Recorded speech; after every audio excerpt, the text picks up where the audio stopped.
Today I'm going to be working on getting this fuse block mounted in here and the breaker. I'd originally planned on doing all the work under the hood before I got back to working the power distribution area. Unfortunately, I had ordered 1 gauge wire eyelets and single aught wire, slightly different sizes, and I could not get them to fit. Definitely a rookie mistake, so I had to send those back and order some new ones. I switched my projects around and started doing the distros. It's a whopping 1 degree outside. We started off with 0. Been running the heater in the garage for about an hour, and Land Cruiser says 34 degrees in here. It definitely feels a lot better than 34 if you've been outside, and it's 0. All right, so one of the things that I ran into with this fuse block is I intend to run 2 gauge wire. The problem is can't configure them with the wire going out this way or this way. And really, per this, it's only designed to take in 4 gauge to 6 gauge wire. Probably because 4 gauge is really sufficient to run 100 amps over a reasonably short distance. If you run a 30 amp circuit off of here, likely you're gonna wanna run 8 gauge. Well, this says branch circuits 10 to 16 gauge.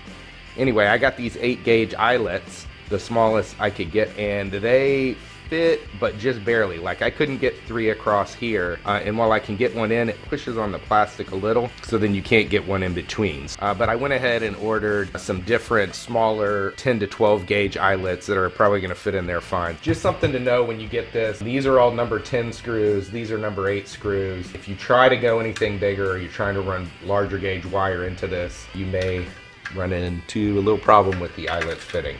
Here's a little area I've set up on the back side of the drawers that is going to be my power distribution. My original thought was this would be mounted kind of like this, but there's not really a lot of room on the top and the bottom to work with that. I could make it work, but just barely.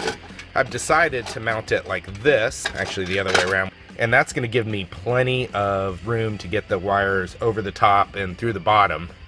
So I'm going to mount that there, and my breaker is going to be right over here, and then I'll have my power lead coming through the floor right here and the negative coming through right here and leading up to this guy. Over here I'll probably have a set of relays for the different higher amperage things that are going to be switched. Having a right angle drill is really awesome for jobs like this. We use some cheap rubber grommets just to finish things off and make it look good.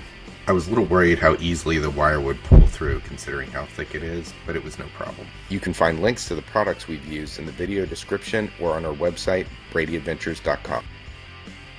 Alright, now I'm going to cut a little piece of wire here, crimp this up, get some connectors on these guys and wire it up and see how it all looks. Working with smaller lengths of wire can be a little bit tricky, and you need to make sure you get it exactly the right length.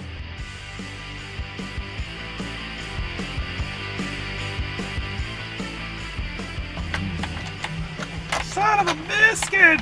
Oh man, too long. Crap.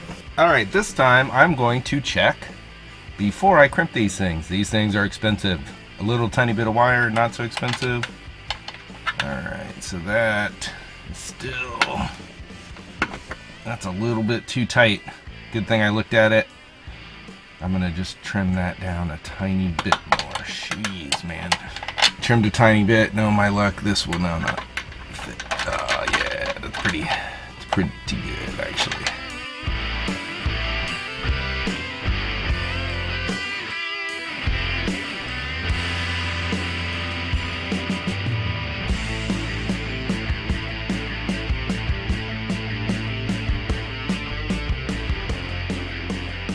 So there's the final product. Now all we need to do is get some accessories to wire up to this thing.